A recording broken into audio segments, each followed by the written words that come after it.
नमस्कार, मैं भारती शर्मा। माई हिंदी टीवी का स्पेशल सेगमेंट खबर दिन भर देख रहे हैं आप। सबसे पहले बड़ी सुर्खियों पर नजर, उसके बाद खबरें विस्तार से। कर्तव्य पथ पर हुए भव्य परेड और सांस्कृतिक कार्यक्रम, मनमोहक झांकियों ने वाहवाही लूटी। भारतीय मानक समय अब सभी को अपनाना होगा, सरकार द्वारा नियमों का मसौदा तैयार किया गया। केजरीवाल ने बोला भाजपा पर हमला, बोले सरकार बनी तो ये सारी सुविधाएं बंद कर दी जाएंगी। चोरों ने दुकानों के शटर तोड़कर चुराई बैटरियां, पुलिस ने मौके का किया मुआयना। ग्लोबल सिटी का हरियाणा कैबिनेट मंत्री राव नरबीर सिंह ने किया दौरा, बोले मिनी दुबई बनेगी ग्लोबल सिटी। मुख्यमंत्री नायब सैनी ने रेवाड़ी में 76वें गणतंत्र दिवस पर ध्वज फहराया, शहीदों को नमन किया। अब खबरें विस्तार से। 76वें गणतंत्र दिवस पर कर्तव्य पथ पर आज भव्य परेड और सांस्कृतिक कार्यक्रम हुए। कर्तव्य पथ पर गणतंत्र दिवस परेड में कई राज्यों और मंत्रालयों की झांकियां दिखाएगी।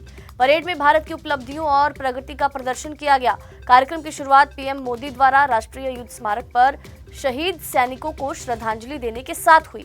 इसके बाद पीएम कर्तव्य पथ पहुंचे। पीएम के बाद राष्ट्रपति द्रौपदी मुर्मू और भारत के मेहमान इंडोनेशियाई राष्ट्रपति प्रबोवो सुबियांतो बग्गी में सवार होकर कर्तव्य पथ पर पहुंचे।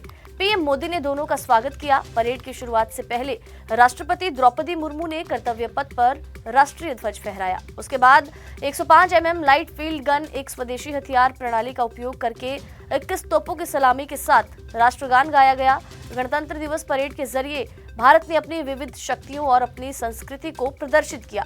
परेड में 31 झांकियों में 16 राज्य और केंद्र शासित प्रदेश शामिल थे। केंद्र सरकार देश में जल्द ही एक देश एक समय को लागू करने जा रही है। सरकार ने भारतीय मानक को अनिवार्य बनाने के लिए नियमों का मसौदा तैयार किया। उपभोक्ता मामलों में मंत्रालय 14 फरवरी तक जनता से प्रतिक्रिया मांग रहा है। सरकार की ओर से जारी सूचना के मुताबिक समय निर्धारण को मानकीकृत करने के लिए सरकार ने सभी आधिकारिक और वाणिज्यिक प्लेटफॉर्मों पर भारतीय मानक समय के विशेष उपयोग को अनिवार्य करने के लिए व्यापक नियमों का मसौदा तैयार किया। कानूनी माप विज्ञान नियम 2024 का मकसद समय पालन प्रथाओं को मानकीकृत करने के लिए एक कानूनी ढांचा स्थापित करना है। ये ढांचा कानूनी, प्रशासनिक, वाणिज्यिक और आधिकारिक दस्तावेजों के लिए एकमात्र समय संदर्भ के रूप में आईएसटी को अनिवार्य बनाता है। नियम के मसौदे के अनुसार वाणिज्य, परिवहन, सार्वजनिक प्रशासन, कानूनी अनुबंध और वित्तीय संचालन सहित सभी क्षेत्रों में आईएसटी अनिवार्य समय संदर्भ होगा। इसके मुख्य प्रावधानों में आधिकारिक और वाणिज्यिक उद्देश्यों के लिए आईएसटी के अलावा अन्य समय संदर्भों पर भी प्रतिबंध शामिल हैं। ये प्रस्ताव दूरसंचार, बैंकिंग, रक्षा और 5G और कृत्रिम बुद्धिमत्ता जैसे कि एआई जैसी उभरती प्रौद्योगिकी को महत्वपूर्ण राष्ट्रीय अवसंरचना में सटीक समय पालन सुनिश्चित करने के प्रयासों के तहत आया है। सरकार की ओर से मसौदा तैयार कर लिया गया है। आम आदमी पार्टी के राष्ट्रीय संयोजक अरविंद केजरीवाल ने भाजपा पर हमला बोला।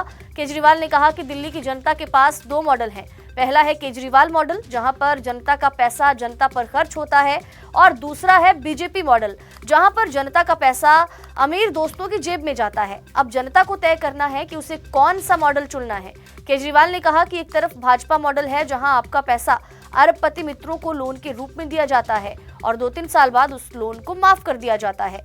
दूसरी तरफ आम आदमी पार्टी का मॉडल है जिसमें 24 घंटे बिजली, गरीबों को मुफ्त बिजली, 24 घंटे मुफ्त पानी, सबसे अच्छा और बढ़िया इलाज। ये आम आदमी पार्टी का कल्याण मॉडल है। भारतीय जनता पार्टी ने अलग अलग तरीकों से अलग अलग नेताओं के शब्दों के माध्यम से ये स्पष्ट कर दिया है कि अगर उनकी सरकार बनती है, अगर आप कमल का बटन दबाते हैं तो दिल्ली में दी जा रही ये सारी सुविधाएं बंद कर दी जाएंगी, क्योंकि ये मॉडल उनके मॉडल के खिलाफ है। अगली खबर कुरुक्षेत्र से, जहां पर चोरी की घटनाएं लगातार बढ़ती जा रही हैं। चोरों में कानून का, पुलिस का कोई भय नहीं दिखाई देता। सन्निहित सरोवर के पास 2 दुकानों से चोरी की गई, शटर तोड़कर बैटरियां चुराई गई। चोरों ने बड़ी ही सफाई से इस वारदात को अंजाम दिया। दुकानदार का कहना है कि कई हजारों का नुकसान उसका हुआ और दूसरे दुकानदार ने भी कहा कि उसका भी कई हजारों का नुकसान हुआ है। मौके का मुआयना पुलिस ने किया है। मौके पर पहुंचे पुलिसकर्मियों ने भी कहा कि सूचना पाकर वो मौके पर पहुंचे, पूरा मुआयना किया, आगे की कार्रवाई की गई। और पुलिसकर्मियों ने बताया कि आसपास के इलाके के जितने भी सीसीटीवी कैमरा हैं वो चेक किए जाएंगे। जल्द से जल्द इन चोरी की वारदातों पर काबू पाने के लिए चोरों को सलाखों के पीछे डाला जाएगा। हरियाणा सरकार में कैबिनेट मंत्री राव नरबीर सिंह ने आज गुरुग्राम में बनने वाली ग्लोबल सिटी की साइट का निरीक्षण किया। राव नरबीर सिंह ने कहा कि ग्लोबल सिटी का बेहद हाईटेक सिटी की तरह निर्माण होगा और एक ऐसा शहर होगा जैसा पूरे हिंदुस्तान में नहीं। उन्होंने ये भी कहा कि एक तरह से ये मिनी दुबई होगा। ग्लोबल सिटी में बड़ी बड़ी कंपनियों के दफ्तर होंगे, तो इस ग्लोबल सिटी के कैंपस के अंदर तमाम हाईटेक सुविधाएं भी रहेंगी। राव नरबीर सिंह की माने तो इस ग्लोबल सिटी में चमचमाती हाई राइज बिल्डिंग होंगी। उन्होंने साइट का निरीक्षण किया और साइट का निरीक्षण करने के बाद उन्होंने कहा कि यहाँ पर काफी अच्छे से काम चल रहा है और दिसंबर 2026 तक ग्लोबल सिटी पूरी तरह से बनने की उम्मीद है।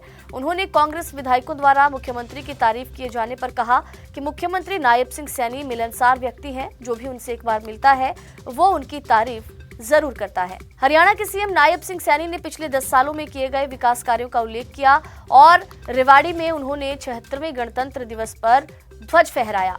बताया कि पिछले 10 सालों का कार्यकाल समान विकास, समरसता, सहिष्णुता के साथ साथ उन बदलावों का साक्षी रहा जिनसे हर आदमी का जीवन सरल, सुगम और सुरक्षित हुआ।